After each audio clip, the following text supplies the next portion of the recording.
Everyone, সবাই কেমন আছো? আশা করি সবাই খুব ভালো আছো আর আমিও খুব ভালো আছি। বৃষ্টিতে আমাদেরকে উপহার কি দিল সেটা তোমরা জানবে না। প্যাকিং করে কোথায় যাচ্ছি? হ্যালো সবাইকে, আজকে আমরা যাচ্ছি দীঘা।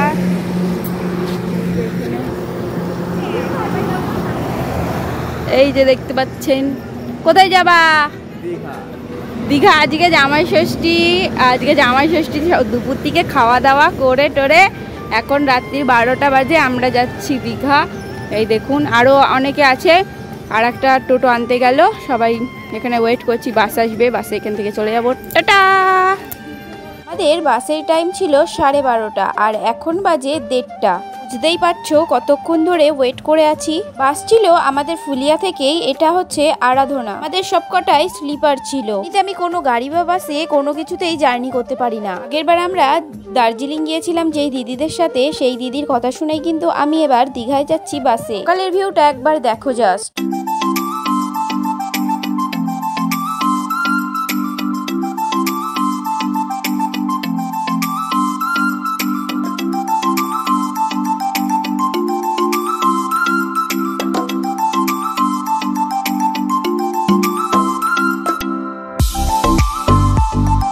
সত্যি কথা বলতে আমি কিন্তু বাসে উঠতেই পারি না, তবে আমার কিন্তু কোনো সমস্যাই হয়নি দীঘা আসতে। সুন্দরভাবেই আমরা দীঘার কাছাকাছি পৌঁছে গেছি। তারপরে নেমে আমরা হোটেল খুঁজেছিলাম, সেই ভিডিওটা আমার করা হয়নি, সেই কারণে আর দেখাতে পারলাম না। হোটেলে গিয়ে ফ্রেশ হওয়ার পরে আমরা চলে এসেছি সকালের ব্রেকফাস্টটা করার জন্য।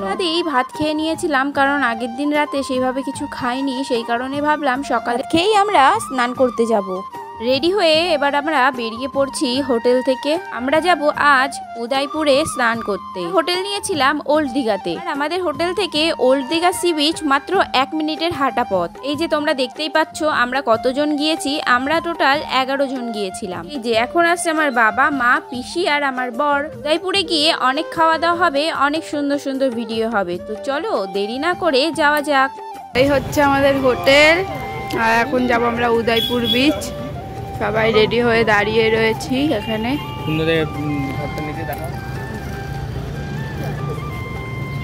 চলো সবাই দেখা হচ্ছে উদয়পুর বিচে গিয়ে। টাটা। হোটেল থেকে বেরিয়েই অটো স্ট্যান্ডে এসে একটা অটো নিয়ে নিলাম, আর একটা অটোতেই আমাদের সবার হয়ে গেছে। সবাই মিলে বেশ এনজয় করতে করতেই আমরা উদয়পুরের দিকে যাচ্ছিলাম। উদয়পুর যাওয়ার রাস্তাতে আমরা দেখতে পেলাম, আমরা সবাই জানো দীঘাতে জগন্নাথ দেবের মন্দির উদ্বোধন হয়েছে, সেটাই কিন্তু আমরা দেখতে পেলাম। এখন কিন্তু দীঘাতে প্রচন্ড ভিড় হচ্ছে, কারণটা তোমরা সবাই জানো, দীঘায় নতুন মন্দির উদ্বোধন হওয়ার কারণে এখানে কিন্তু এখন প্রচন্ড ভিড়। আরো একটা কথা বলি তোমাদের, আমরা কিন্তু হোটেল অনেকটা খুঁজে খুঁজে তারপরেই পেয়েছি। প্রায় 1-1.5 ঘন্টা খোঁজার পরে কিন্তু আমরা হোটেল পাচ্ছি। তোমরা যারা আসছো আগের থেকে হোটেল বুক করে আসো, ওটাই ভালো হবে। চলে এসেছি উদয়পুর বিচে, তো দেখো আর এনজয় করো।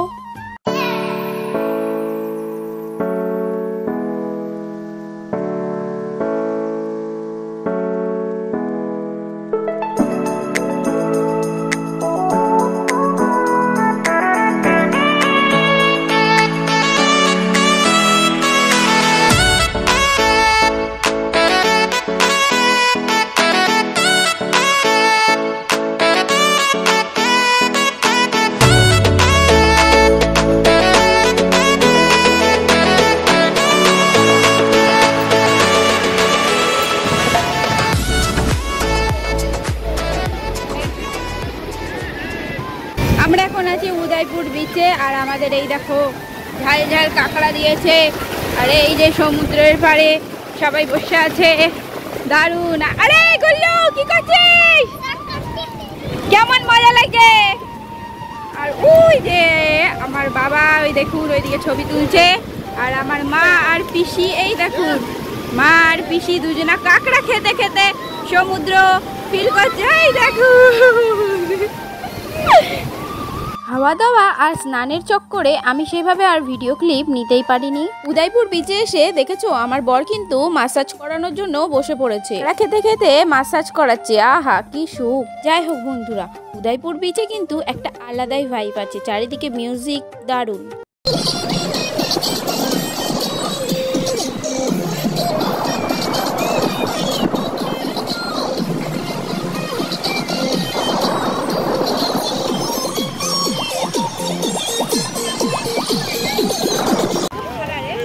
স্নান টান করা কমপ্লিট। এখন আমরা রুমে যাব। রুমে গিয়ে ওই যে দীঘার সমুদ্র, এটা হচ্ছে উদয়পুর বিচ। ওয়াও বাবারে,